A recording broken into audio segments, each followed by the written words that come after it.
Marilyn Moss Rockefeller has lived on the Mid-Coast for many decades, and she has lived a rich life. She tells the story in her new memoir, Mountain Girl, From Barefoot to Boardroom. She's with us here on 207. Thanks so much for coming in. Appreciate you being here. Thank you, Rob. So people will hear the name Marilyn Moss Rockefeller, and they will say, oh, well, she must come from money. She grew up in wealth. Not the case. You grew up poor in rural West Virginia, right? That's absolutely right. On top of a mountain, in the end of the Depression, and in a lot of poverty right around us. But barefoot, used an outhouse, didn't even have running water. No.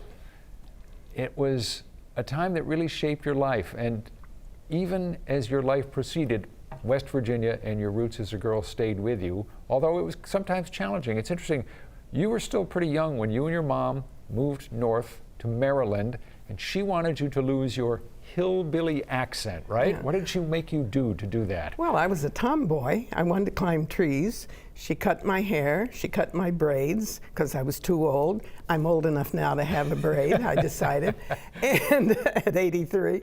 And she tried to really make a young lady out of me, which was foreign to me, and practicing trying to change my accent. The phrase, how now, brown cow? Oh, breakfast, lunch, and dinner. And we'd practice, and my mother with her beautiful painted red lips would say, how now, brown cow? And I'd go, how now, brown cow? it was really tough. Eventually it took. It did. You write that even from a young age, you were about pleasing people and shape-shifting.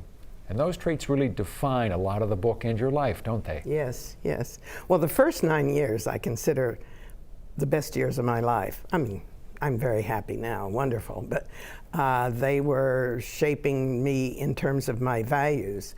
But my mother moved us a lot, and I was never in a school.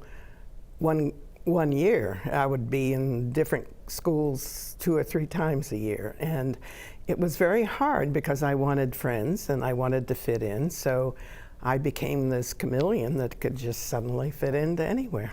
You were only in your early 20s when you got married to a man named Bill Moss, who was a talented designer, but not a very good husband and often not a very good person. You lived in Michigan. After a few years, you moved here to Maine. And he and a friend decided to start a business, a tent company, and he had designed tents before, so he had a gift for this.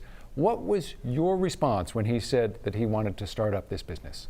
I said, I want no part of it. Couldn't have been more clear. Exactly. No part of it. No part of it. A few months went by, the initial investment money had been spent, the business was not doing well. What did you then decide to do? Well, it wasn't really my choice. My stepfather had invested his savings, $20,000 into the company, and of course that was gone immediately. And he said, Marilyn, I can't afford to lose that money. You get in there and you turn that company around and you make and get my money back. You became president of the company. Did you have any experience running a business? Oh, heavens no. None whatsoever. But my father had told me that he'd wanted a boy, and so that's the Ray part. And he told me that I could do anything that a boy could do. And so he taught me that attitude of I can do it. And you just have to keep saying that, Marilyn. You just have to get in there and do it.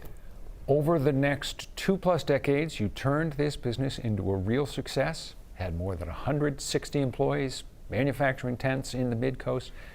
You eventually decided to sell it for $15 million.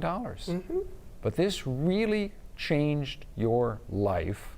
And you write at the end of the book about how it's so important for people to face their fears and then move towards the things which are really calling them. And that is what you hope will resonate with readers, isn't it? That exactly, is the message. Exactly. I found that out, as I was telling you earlier, that that's what the book was about, and I didn't know it when I first started it out. I mean, no one likes to write about themselves, I don't think. And so that was difficult, And sort of getting nobody likes to write into it. necessarily about the painful parts of your life, which you have done very candidly. Yes, I felt that whoever the reader is, I wanted to resonate that you have to keep trying no matter what. You have to take risks, you have to do trial and error, and you sometimes may make mistakes. And it may be scary, but you just got to keep doing it. It's a lesson for everyone. There's a lot more in the book that we haven't had time to get to. You're hanging out with Julia Child, how you ended up with the name Rockefeller, and much more. People are going to have to read the book to find out more. Marilyn, thanks so much for coming in. We appreciate your being here. Again, the name of the book, Mountain Girl by Marilyn Moss Rockefeller. More information about it and about her in the 207 section of our website and app. And we will return after this.